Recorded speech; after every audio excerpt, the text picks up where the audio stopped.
السلام عليكم، كي دايرين؟ لاباس عليكم؟ بخير. اليوم جيت نشارك معكم واحد الوصفه ديال التساقط ديال الشعر، وهاد الوصفه ماشي ديالي، ديال الدكتور عماد ميزاب. يعني علاش انا شاركتها معكم؟ لان جربتها وعجبتني بزاف، يعني ناجحه 100%. هداكشي علاش قلت نشاركها معكم وجربوها وما غاديش تندموا عليها. راها زوينه بزاف. يعني انا درتها لمده شهر كيف ما كيقول هوايا، كيقول يعني خصكم تكون عندكم واحد شويه ديال الصبر. حنا ما عندناش شويه ديال الصبر، هادشي ديال الوصفات الطبيعيه، ولكن هذه درتها لمده ديال شهر، لان راكم عارفين اللي كيدير الصباغه ولا يدير بروتين ولا كيراتين ضروري من التساقط ديال الشعر. وانا درت بروتين، درت صباغه موراها، طاح ليا الشعر بزاف. منين جربت هاد الوصفه درتها وتبعتها شهر، يعني الاخر ديال الشهر بينت لي المفعول ديالها وبينت لي النتيجه. هذاك الشيء علاش قلت نشاركها معكم، وراها زوينه بزاف. غير جربوها وراه غادي تعجبكم. غادي نبداو بمقادير والطريقه. راه فيهاش بزاف، فيها كيف ما كيقول هو فلفله وحده انايا غسلتها ونشفتها وقسمتها على جوج، حيدت منها الزريعه ديالها، وكاس ديال زيت العود ديال العنبه، يكون ما فيهش الملحه. واخا يكون فيه الملح راه غادي يطيب، حيت ملي كطيب الزيت صافي ما كتبقاش فيها الملحه. المهم هذه ما فيهاش، انا هذه عندي ما فيهاش الملحه. غادي نشدو الفلفله، ما كنقطعوهاش، كنحكوها. انا كنعطيكم الطريقه كيف ما عطاها هوايا.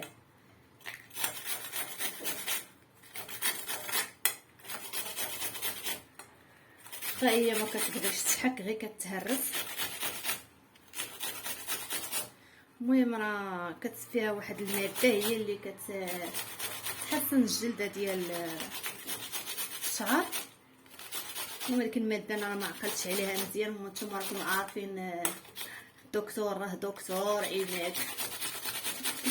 انا عقلت على الفلفله وزيت العود بالطريقه.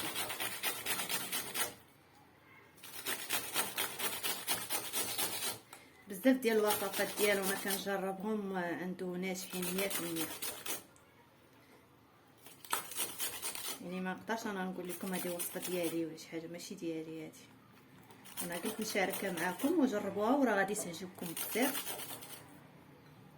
المهم نكملوا الحكان ديال الفلفله ونتلاقاو. كيف ما شفتوا دابا انا حكيت الفلفله ودرت الماء في كاسرونه صغيره، يعني قياس ديال الكاسرونه. غادي دابا نديرها في باماغي، غادي نكب الزيت، غنديرها 10 دقائق تغلى. 10 دقائق في الباماغي، ومن بعد مني نطفي عليها ونخليها حتى تبرد واحد شويه، وغادي نصفيها. ومني غادي نصفيها من الفلفله، ملي تبغيو توصلوا الشعر ديالكم غادي تشكوه مزيان بالزيت. انا كندير الجلده وكندير الشعر حتى هو. راه ملي كتجيو تغسلوه كتشوفوا المفعول ديالو، حتى الزغبه كترطب واحد شويه، ما كتبقاش ناشفه.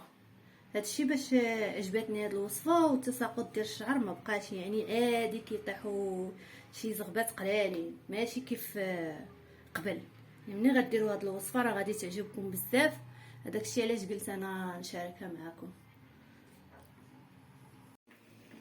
هانتوما كيف ما شفتوا خليتو تقريبا شي 10 دقائق مني غلى الماء.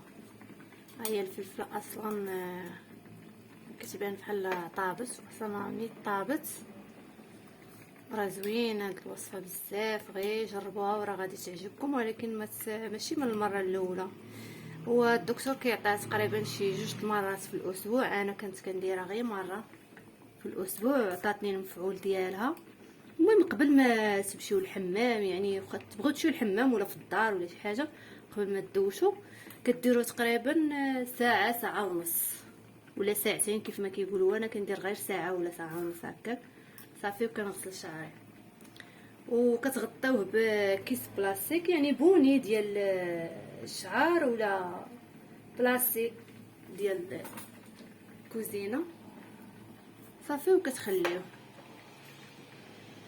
من بعد ساعه ساعه ونص راه كتغسلوه. جربوها وراه غادي تعجبكم بزاف. بغيتو تخليوها تبات الليله كامله راه كتزيد تفاعل الفلفله مع الزيت. بغيتو تصفيو انا غير كنصايبها وكنصفيها في ديك الساعات. الدكتور هو اصلا كيقول لك تخليوها تبات، الدكتور عماد، وكنشكروه على هاد الوصفه بزاف لانها راه زوينه بزاف وفعاله بزاف. انا كنصفيها في غير تبرد شويه وكنصفيها لان الزيت سخونه مع القرعه. وكديروها في الثلاجه، انا راه كنديرها في الثلاجه يعني كتبقى المده ديال شهر. صافي شهر هو كيقولك تبدلو. انا راه ما مع شعري قوي وطويل ما يلا كتجيني مع الشهر نيشان. ونتمناو هذا الفيديو تبارطاجيوه وديروا لايك، غادي تعجبكم الوصفه بزاف، غير جربوها.